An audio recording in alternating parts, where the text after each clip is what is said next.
Doy ahora la palabra. I now give the floor to His Excellency Sergei Lavrov, Minister for Foreign Affairs of the Russian Federation.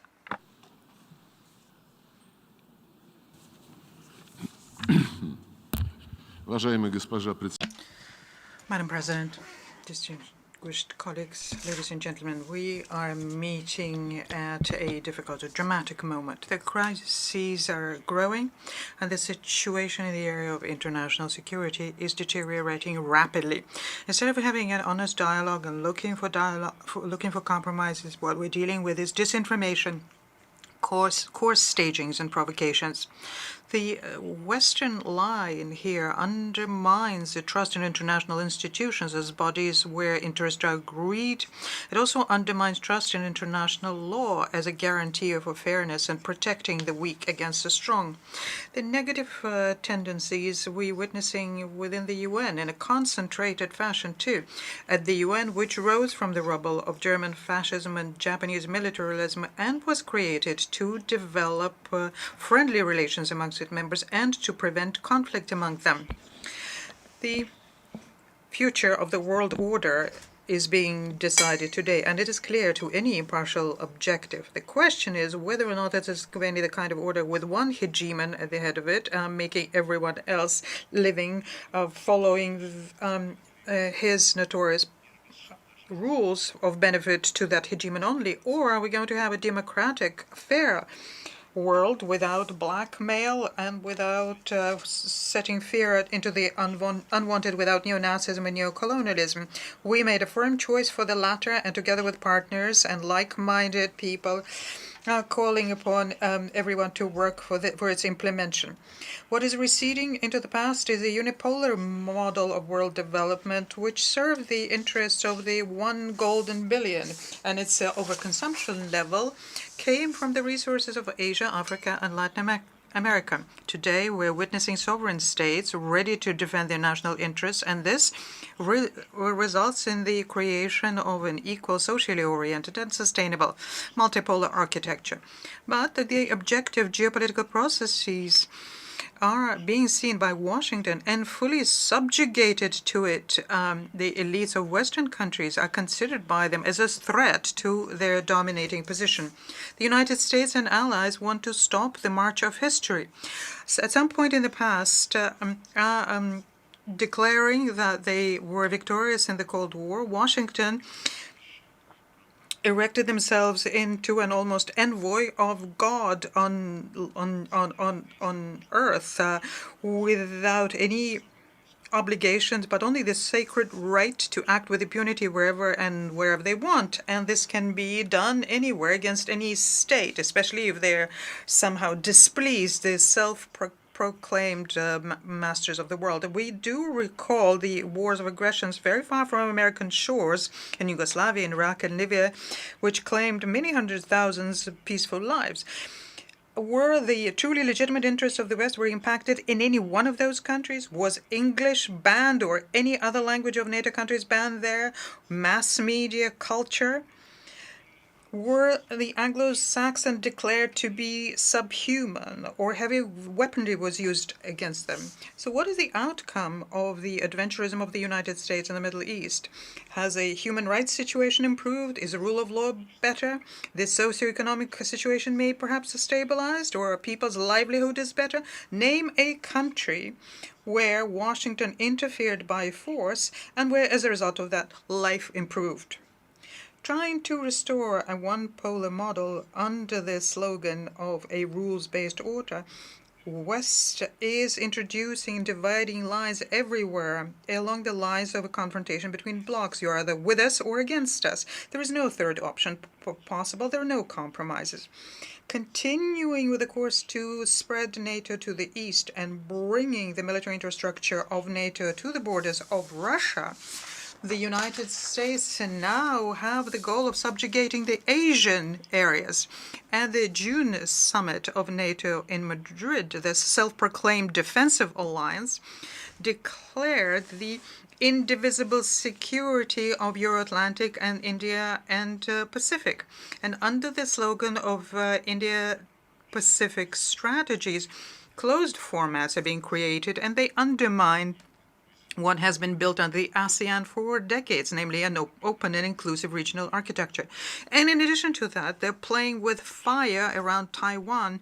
On top of that, they're promising military support to Taiwan. Clearly, the notorious Monroe Doctrine is becoming global in scope. Washington is trying to turn the entire world into its own backyard.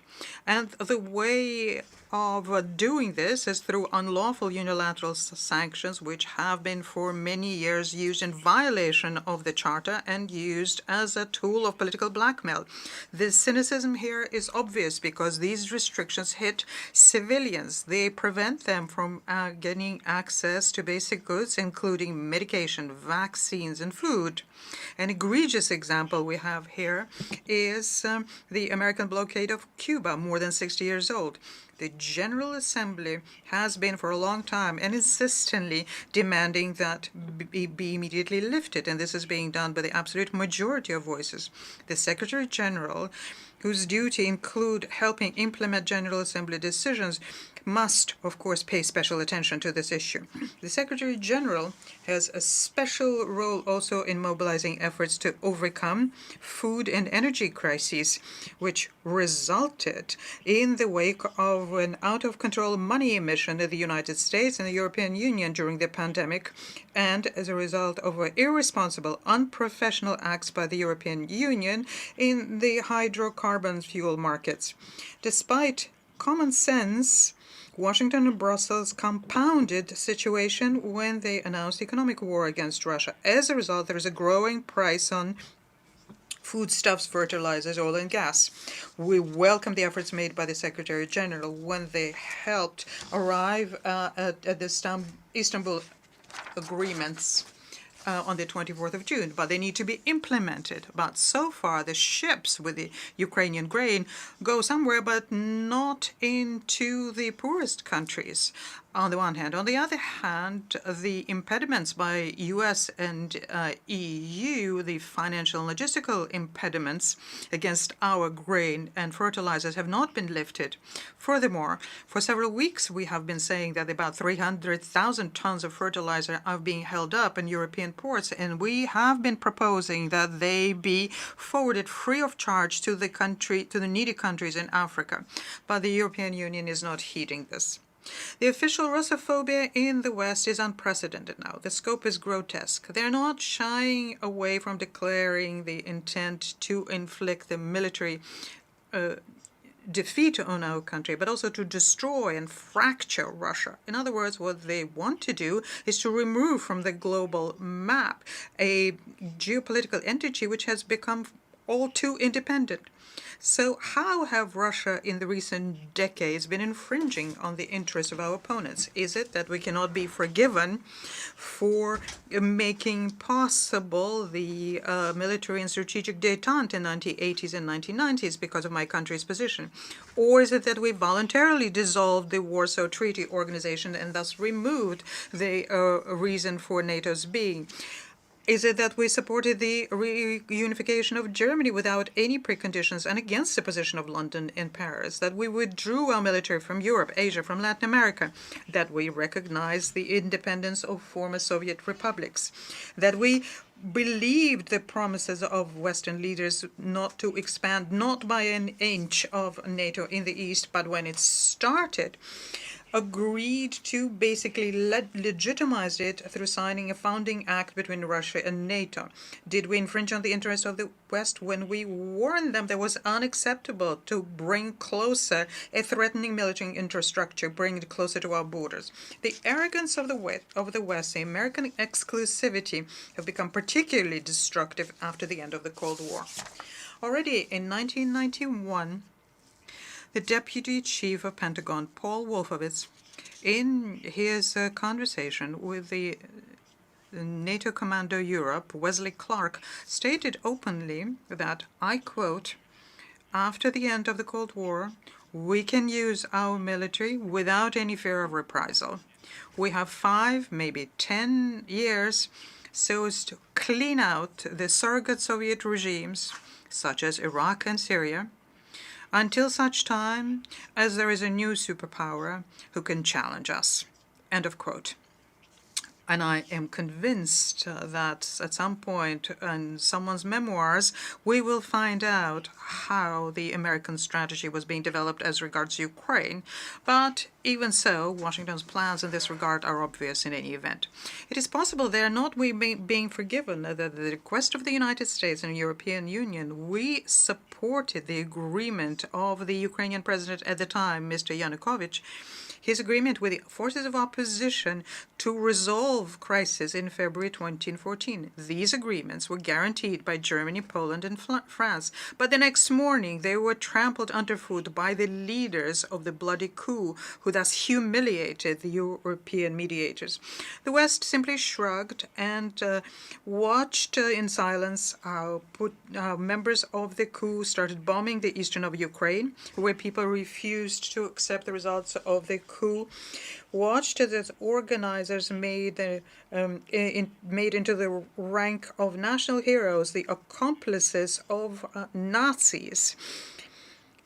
Were we expected to acquiesce in the Kiev intent to ban the Russian language, education, our mass media and culture, with their insistence on chasing the Russians out of Crimea, on waging war against Donbass, whose citizens were proclaimed by the then authorities and now authorities in Kiev, proclaimed to be not people but specimens? Is it that we violated the interests of the West because we played a role in stopping the forceful actions by the Kiev neo-Nazis in the east of Ukraine, and then demanded that the Minsk package of measures be implemented, something that was unanimously approved by the Security Council, but then laid low by Kiev with the participation of US and EU. For many years, we have been proposing to have security in Europe with the basis on equal and indivisible security enshrined at the highest level in OSCE documents. According to this principle, no one is to strengthen their own security at the expense of others.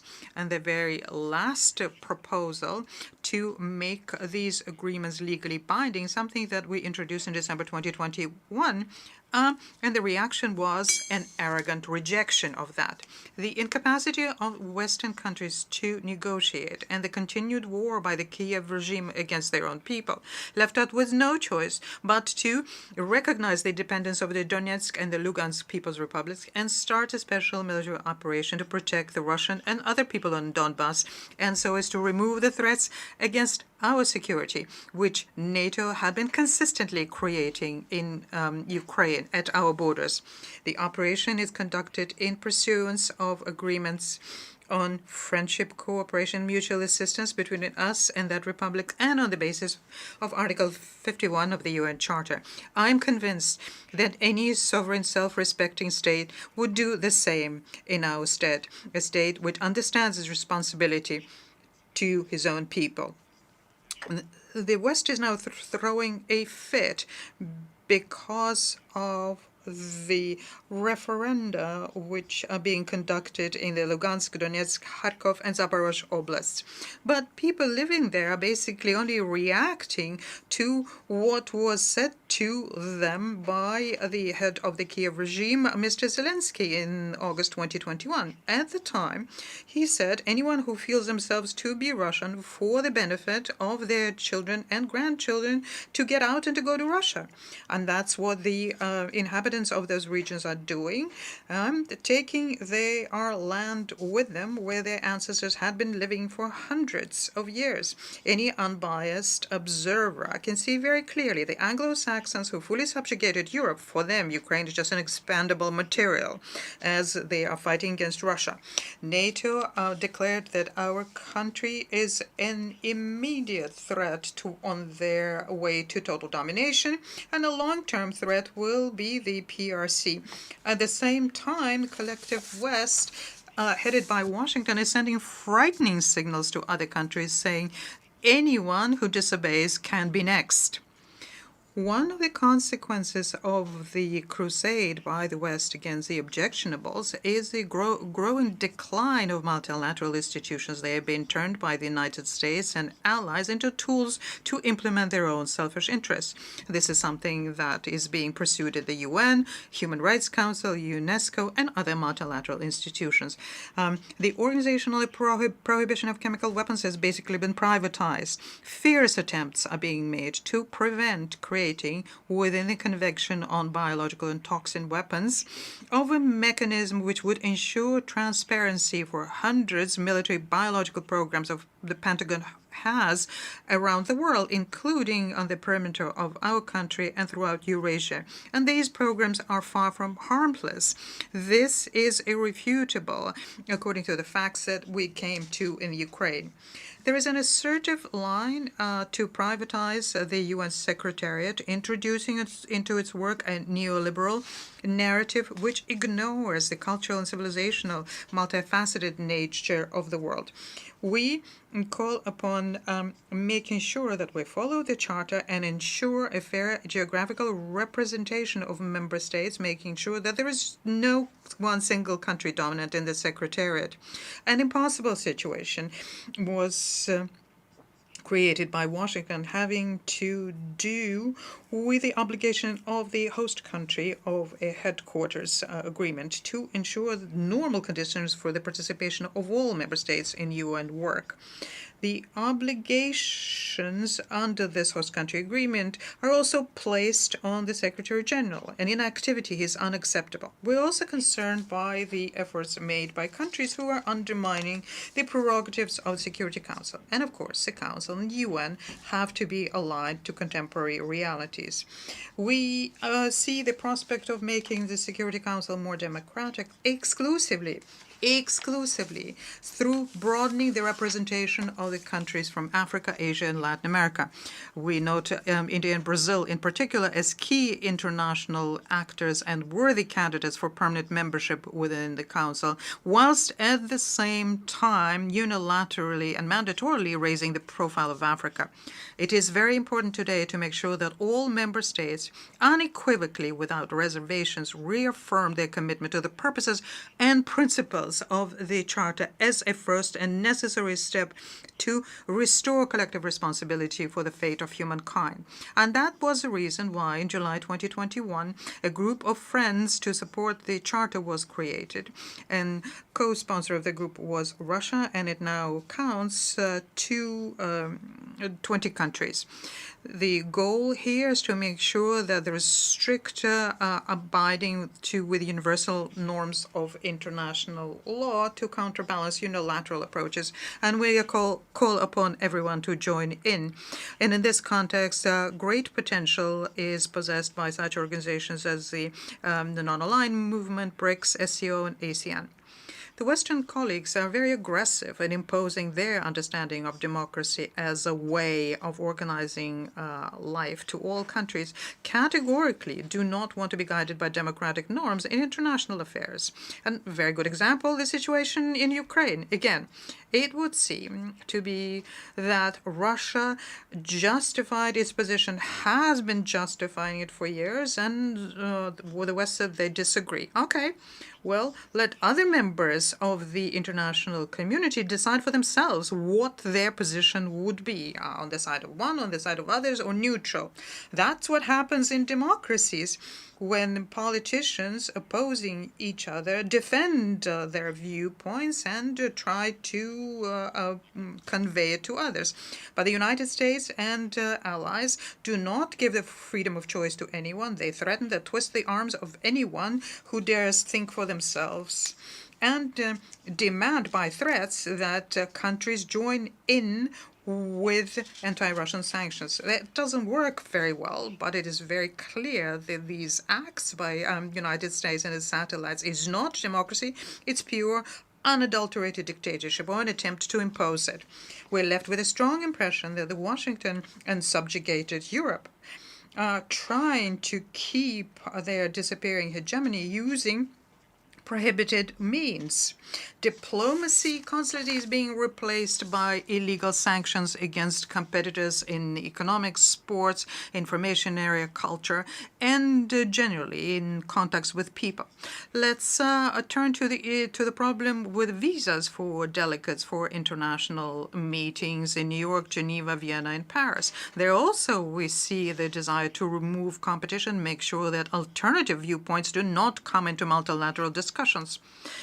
I am convinced that we need to protect the UN and scrape everything that's confrontational and superficial from there and give it back its reputation and an honest platform to seek for balance for all member states. And this is the approach that we're guided up when we put forward our national initiatives. It is of principal importance to make sure that we have a comprehensive ban on the deployment of weapons in space, and this is the reason for the Russia-China draft international treaty considered by the Conference on Disarmament. It's particularly important to protect our cyberspace within the open-ended working group of the General Assembly on the agreements on how to protect international security and to use a special committee for universal convention on how to counter the use of ICT for criminal purposes.